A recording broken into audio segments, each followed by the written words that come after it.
So some of you know, many of you may not know, I'm twice divorced. And I talk about this a lot because I have had to do a lot of self-reflection because growing up in the church, being a church baby, one divorce is bad enough. Two divorces is like, come on, what's wrong with you? And so the journey's been somewhat embarrassing. Now I'm coming out of that embarrassment or darkness, so to speak. But I'll share with you my first marriage. Got married very young, 20 years old. We had a son. And before our son was born, we went on ahead and got married because we wanted our son blessed. And that is what we were taught in church. And we didn't want to deal with the DNA and paternity testing and all of that. He knew he was the father. I knew he was the father. We got married. That was not the best decision, but that's what we thought was the best decision at that time.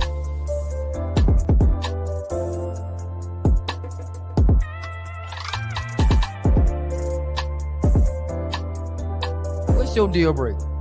Her cheating or me being unhappy. You know how many relationships out there, even back in the day, that them men that cheat on their women and they've been together like 40, 50 years. You say men. How was it when you came up? For me, I grew up Saturday morning cartoons, eating cereal.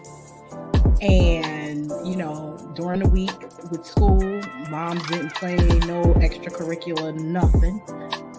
You had to do your work, schoolwork, and then you had dinner, a chore or two, and then you went to bed after.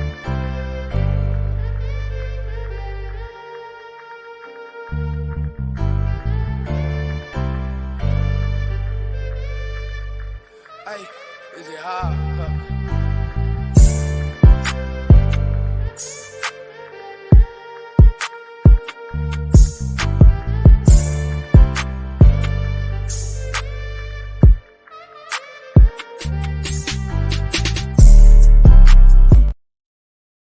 Welcome to another Twisted Tuesdays, where we have a real conversation about real life experiences. Today, I have the pleasure of sitting down with my sis, Mahogany Bing. She is the host of the Mahogany Speaks podcast. And every time we get together, we always have a great conversation. So you just don't never know what's going to be said when I get my sisters on the stage. I'm telling you. So after her countdown, please welcome Mahogany back again to the Breaking the Silence platform.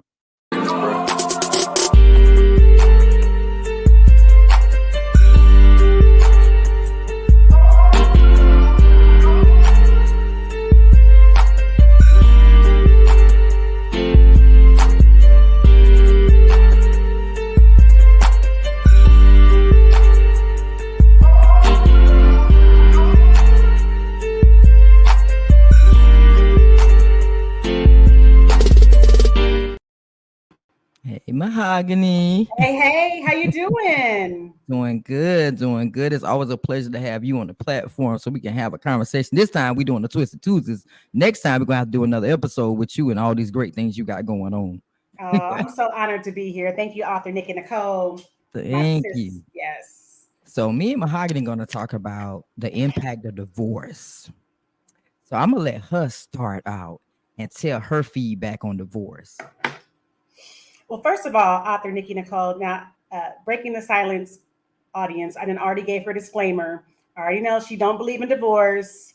I said, don't come for me, but I love her. And I know that this is a safe space for me to share. So some of you know, many of you may not know, I'm twice divorced.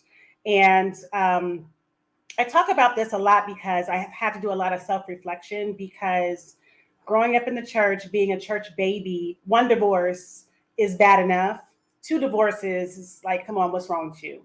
And so the journey's been somewhat embarrassing. Now I'm coming out of that embarrassment or darkness, so to speak. But I'll share with you my first marriage. Got married very young, 20 years old. We had a son. And before our son was born, we went on ahead and got married because we wanted our son blessed. And that is what we were taught in church. And we didn't want to deal with the DNA and paternity testing and all of that. He knew he was the father. I knew he was the father. We got married.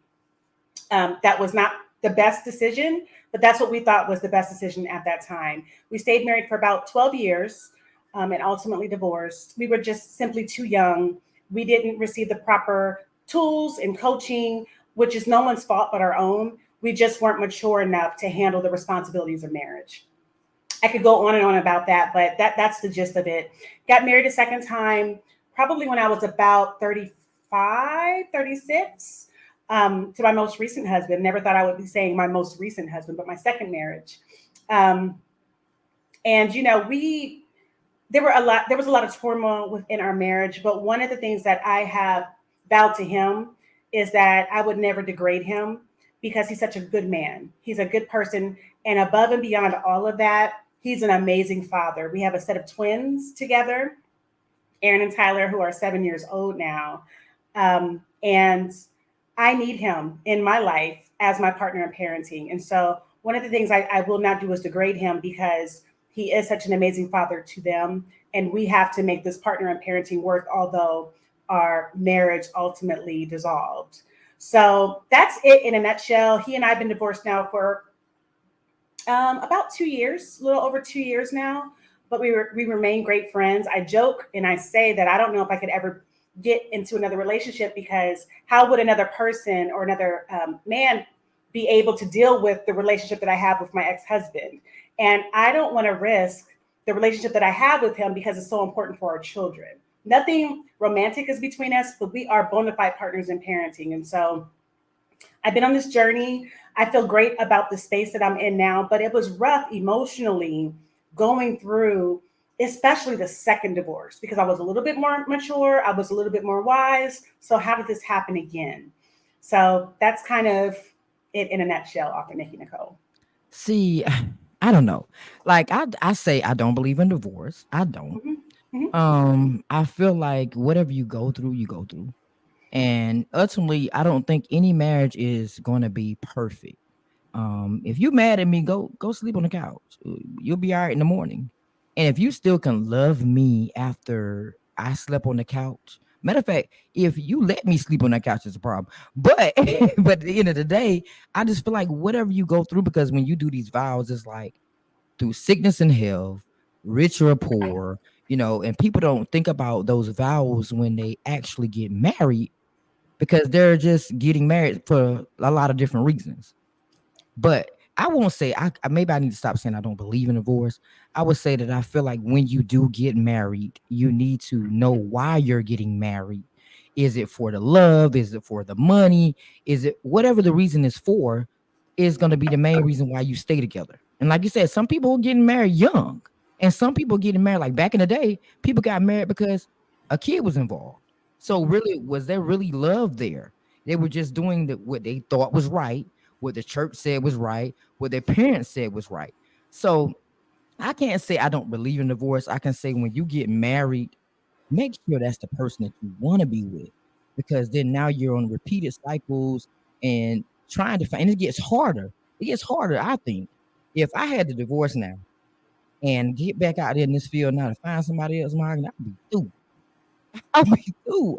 I probably would be alone for the rest of my life because the world out here of dating is so bad. I mean, I first of all, I honor your opinion.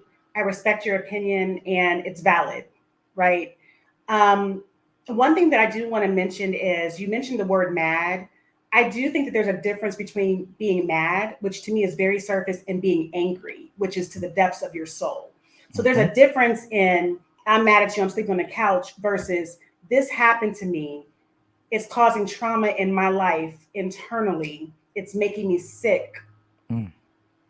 and it's not sleep on the couch, I forgive you in the morning type of stuff, right? Mm. And I think that my mom and dad were married 40 something years before my mother passed away, so it's not like I didn't come from a two-parent household.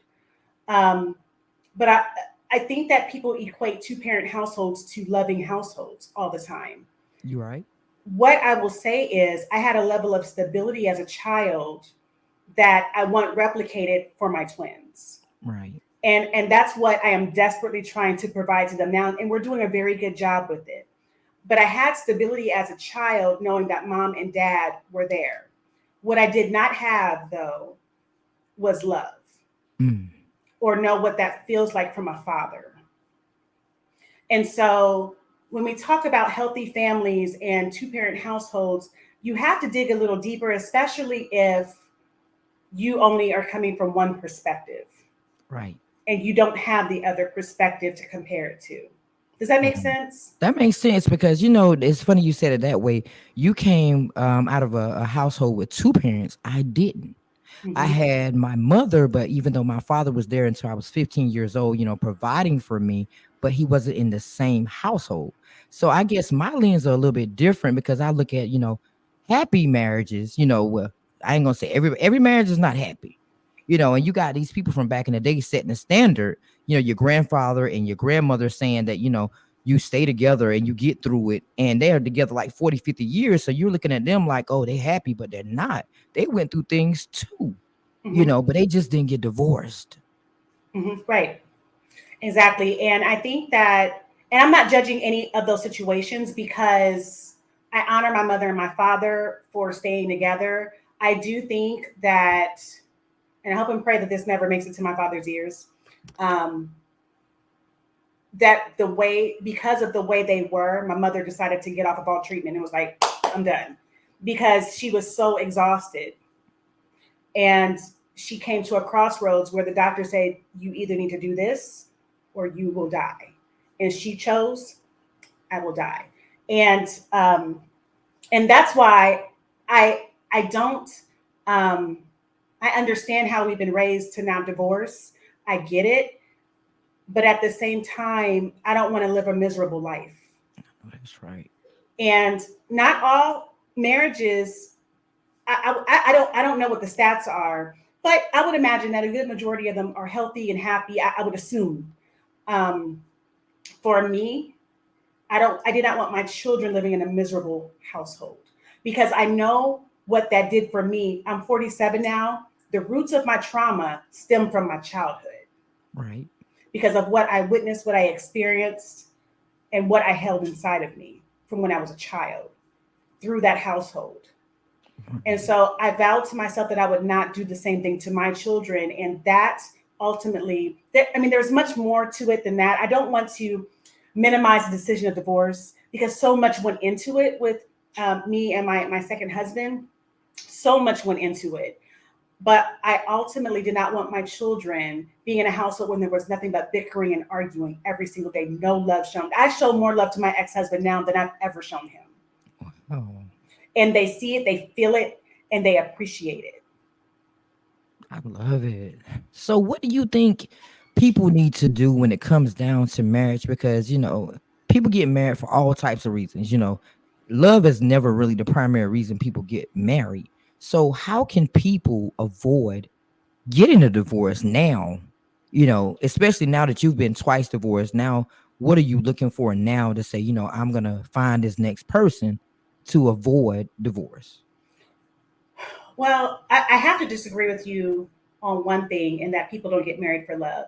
Now my first husband married because that was the right thing to do. Okay, Mm. that was right. My second husband, I loved him from head to toe. Loved him. Um, One of the things I would say is therapy is so helpful. Even if you are in the courting stage and you are considering marriage, get that therapy because it takes years to really know the other person, to really know your mate. Yes. Up until a certain point, you are dating the representative both ways. You are dating because I haven't seen you in all situations. I haven't seen your reactions to certain things. I don't know how you were going to react to something that I say on an empty stomach, Yep. for example, or how you're going to react to a certain thing after you've had a long day of work. I'm meeting your representative. When I Hmm. see you, when we're dating, you had an opportunity to clean up, go home, clean up, eat something, and then I see you. And Yep. in my case, that's how it was. Because we didn't live together before we got married. Right. So this is no fault of his. I was dating a representative. And it wasn't until we got married And there were some things, looking back in hindsight, there were all types of red flags. Mm. I loved him so much, I ignored them. And I think that had we had some sort of counseling, and not church counseling is great, but professionals, going to professionals. I think church counseling is wonderful. It's an outlet for you guys to talk things through. But our pastors and our first ladies love us. There's a bias towards us because they want the best for us. And a lot of times, especially in the Black church, they're smaller. So you're like their children, their babies, right? Mhm. And so they're going to, their perspective may be a little bit skewed. I know my pastor, my first lady, loved me unconditionally. And so there's no way my baby girl could be acting up. You know what I'm Right. saying? So Right. when I say counseling, go to a professional, someone with an objective opinion about your situation, even if there's no situation, even if you don't see anything, talking those things through with a professional counselor before you agree and enter into a marriage is helpful. I believe had we done that, we would have had a lot of intentional and meaningful conversations that we didn't know we would need in the future. We would be able to talk about prior to marriage. So Right. definitely counseling. But it's funny that you say that because I say this a lot. You said the representative. You met the representative. I love how you put that because you do. People change over time. You meet a different person in each season of your marriage, each season of your relationship. You're gonna find out something else about that person. But see, the problem is, Mahogany, people don't have those conversations in the beginning, those Mhm. hard conversations where they can ask, well, do you want kids? The simple question, do you want kids? And then the other person might not want kids, but you do. Right. So this causes a conflict now because now you're 5 and 6 years down the road, and then now you're just learning this because you didn't have that conversation in the beginning. If that makes sense. Absolutely, absolutely. And I will share with you that I wanted to have children with my ex-husband. He didn't want more children, and I was devastated. And what was interesting, we were married, I don't know, 6 years, 7 years, 8 years, something like that. And I popped up pregnant. And we were older. I was almost 40 when I had the twins, and he's 14 years older than I am. So I just think back on all the lost time we had as when we were younger, that we could have had these beautiful babies, and God makes no mistakes. And so we take them, they're our blessings, and they're with us today. But because he said no, we didn't. And then, but they're blessings, they're blessings. I'm so grateful. But those are very important conversations to have. Financial conversations are important to have. Mhm. What's the vision for our lives? That is an important conversation to have. Mhm. Retirement. What is the plan for retirement? That is an important conversation to have. You know what I'm saying? But see, So, people don't have those conversations, but they should, like you said in the beginning, because if you have these conversations, you'll know that they don't share the same visions that you share. So mhm, now you can go ahead and just say, you know what, this is not going to work for us. Now you're 10 years down the road and you're looking like, how did I ever fall in love with this person? Because they don't even share the same values I share. They don't share the same visions I share. How are we gonna make it together? Because he doesn't want to retire, or he wants to work for his rest of his life, or he doesn't want to save. He's not good at saving money. He doesn't have good credit, But people think that they're not supposed to have these conversations in the beginning. But mhm. that could actually stop the rate of divorce if we have the conversations beforehand, before we get to the altar, before everybody's saying I do. If we have these conversations, but the dating world out here now, Mahogany, I couldn't do it. I just Yeah. couldn't do it now.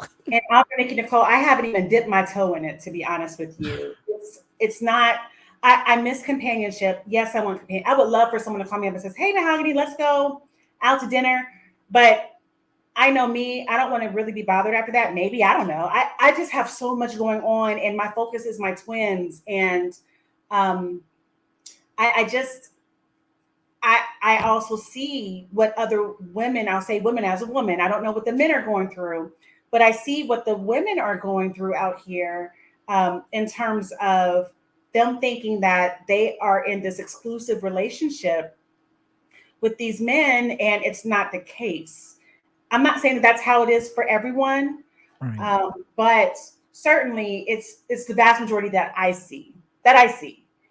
Um, but But then you know, also, women and men are different now. They're mhm, different because you have men that don't want to work. You know, men back in the day was the providers. The women stayed at home and they took care of the kids in the home. But now women are more independent. They have their own money. They're making moves. And men are the ones that are not really, I can't speak for all men because there's some men out there that's doing their thing. But most of the men want the women to be the providers. Some of the women are running the households now. So it's just a different dynamic now than it was then, you know? so I guess for me, I don't run in those circles. Like the men I know are hard workers, but they're players. See? But they're out here hustling and grinding, they're working, they got retirement plans, they got 401ks, they got their stuff together.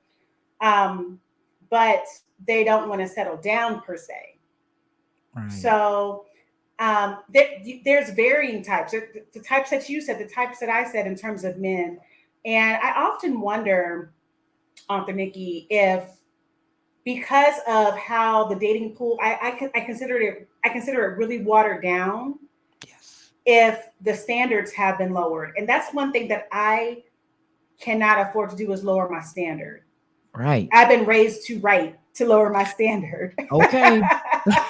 But you know, you might be right though. The standards aren't the same because people Yeah. are just accepting whatever just to have companionship or Yep. just to have somebody in their lives.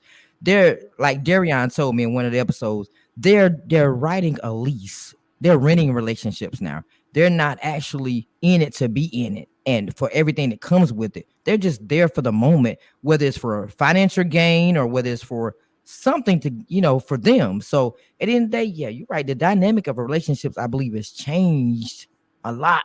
Yeah. And then, like you said, your standards, like some women don't have standards. Some men don't have standards. They just Right. want It's both somebody to ways. call a boyfriend or girlfriend. Well, and I guess I have to challenge you on that too, because I know for me, I'm not in a position where I'm desiring a full thrown relationship, but I would like to go to dinner. So I don't know if that would be considered, it's not dating, it's just companionship. Mm. And although I haven't dipped my toe in it, I don't know if I want to be going to dinner with just one person forever. You know what I mean? They're not getting nothing from me, outside of Right. conversation. But I don't want to. I don't want it to sound as though I'm contributing to that negative environment or atmosphere of dating because I don't want. Um, Now, whatever God has for me, God has for me.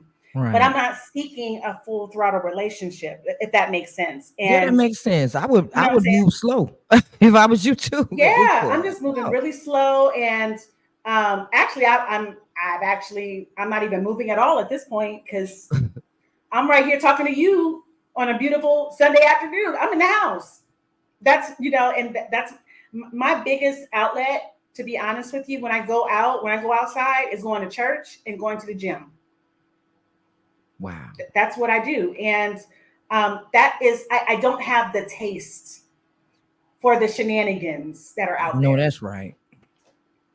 I know Yeah, I completely understand that, Mahogany. That's why I said if I was in your shoes, I would move real strategically. And I'd be watching everything around me and I would be careful about things because I'm like, hey, I don't want to do this no more now. If this yeah, you got to be the one.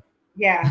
And I not to toot my own horn, I do consider myself high value, but I understand that some people will not. I have Mhm. a set of twins who are 7. I have a 26-year-old as well from my first marriage, but I have small children, and I've been divorced twice. On paper, I'm probably considered low value to a lot of people, but I consider myself high value. Oh, you're And not low so, value.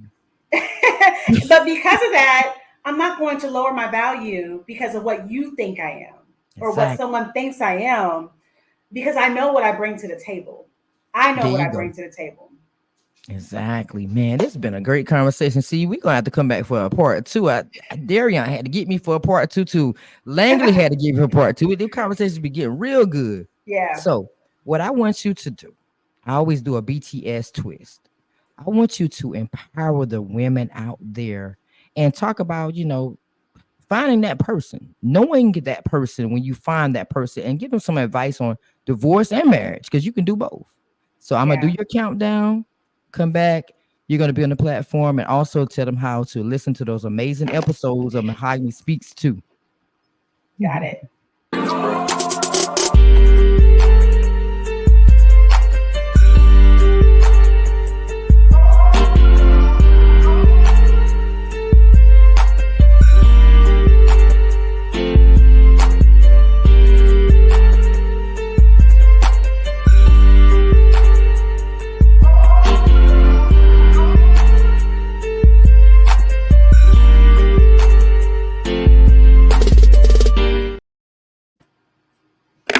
Hey, hey, it is your girl Mahogany. Thank you again for having me on Breaking the Silence. So, one thing I would like to say, okay, so with advice when it comes to marriage, my biggest advice is get to seek professional counseling. Go seek professional counseling so that this counselor can ask the hard questions before you say I do. Understanding what the intangible prospective issues could be will save you a lot of heartache in the future. And even if you're not aligned with certain ideas, at least you're starting to have the conversation so that you can get on one accord, right? You're two different people who've had two different lives, two different backgrounds coming together, and your worlds are about to collide. So, counseling is so important. That's one thing that I would say. I'm sure I have a lot more than that. But for the sake of time, divorce, seek therapy. And I'm not a professional therapist, but I assume there's a difference between counseling and therapy. For me, therapy is to try to understand the root of trauma and to figure out what's wrong so that you can try to fix it or at least understand it, right? Stop the bleeding, meaning going to therapy will help you understand what happens, begin to process it so that you don't repeat the same habits or so that you don't find that same type of partner again and continue to repeat the cycle. I hope that makes sense, Breaking the Silence family. You can find me on Spotify, Mahogany Speaks. I tend to post new shows every single Thursday, Spotify and Apple. I certainly enjoyed this time with you, author Nikki Nicole, and I cannot wait to come back. Awesome. I had to make sure I unmuted myself because I be coming back on the stage and be muted. I do it every time. But thank you so much, Mahogany, for coming and always My supporting me on pleasure. anything I ask you to do. You're always here, and that means a lot to me Always, that you show up. always, Really. always. I'm here for you. Thank you. And to everybody else out there that may be viewing this episode, man, that was amazing. It's always a good thing. The reason why I started Twisted Tuesdays is so people can see things from different angles and, try to work our lives out. Because sometimes we have to take accountability for our own actions and the things that we do in our life. And a lot of times we don't. And it's funny that Mahogany said something about therapy. Therapy, wasn't suggested in our days of our younger days by our parents and grandparents, but therapy is something that really can help you in a lot of areas in your lives, whether it's marriage, whether it's a personal level, and you need to seek personal, therapy for your life. Marriage is very serious, divorce is very serious.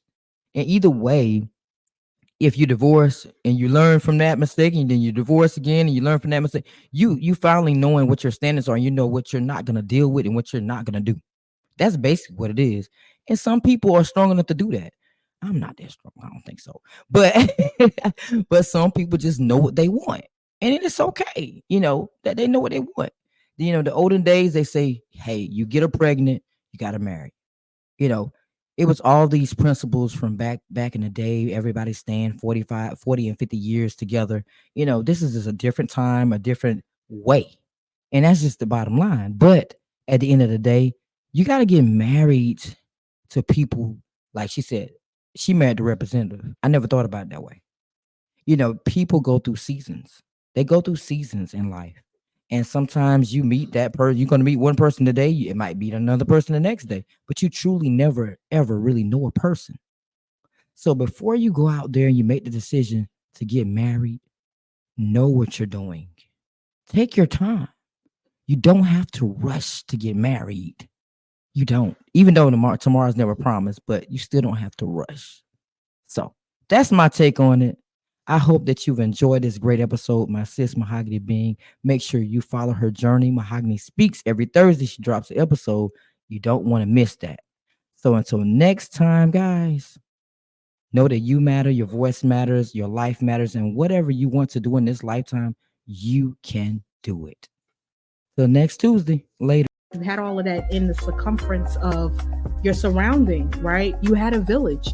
Now we are in a deficit. It's just single parent households. You have single dads, you have single moms. There is no village. There is no community. Now that we have the internet, our greatest connections live states away.